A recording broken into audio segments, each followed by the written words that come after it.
The biggest lesson I think I've learned so far in life is we are just all made of the same stuff. We have the same insecurities, and it doesn't matter how successful you are financially, or if you're famous, or if you're super attractive and good looking, or if you have tons of kids, or if you're married, or if you're single, or if you're super educated. It just doesn't matter. We all have the same shit going on. And I try and explain this to my kids because they really suffer from worrying what everybody else thinks. They're teenagers, so yeah, we all go through that. And until you've lived and experienced, that's usually where the learning comes from. So that's where I'm coming from right now. But the reality is, there is no reason to be afraid to talk to anyone.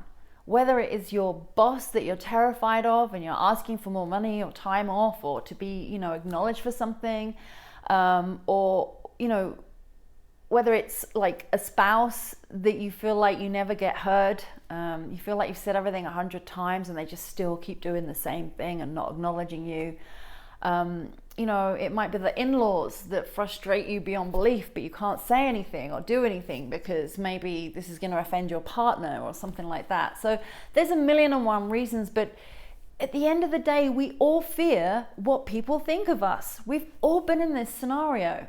So what's my answer to this? Well, I think analogy is a really, really powerful tool.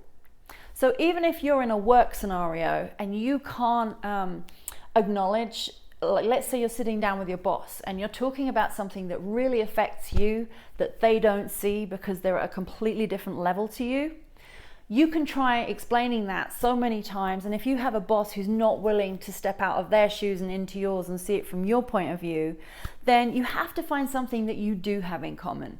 So if you both have a pet, or you both have kids, or you both have a car, then you can relate the problem to something they can relate to. So as much as they're not understanding what you're saying about work, you can say, it's kind of like, and that phrase, it's kind of like, is your link to create something that they can relate to.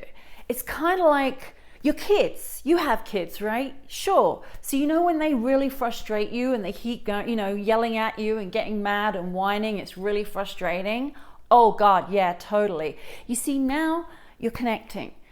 They're relating to you and they're on your side, and suddenly they're not this big boss anymore who's echelons above of you that you're terrified by. They're not on this pedestal. They're just mom or dad, just like you.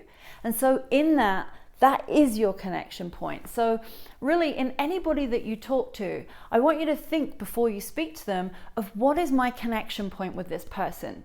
I'm not 8 years old anymore, but I have been 8 years old. So if I'm going to talk to an 8-year-old about their behavior and something that's going on, I've got to make that connection with them. So I've got to relate it to something that they can relate to.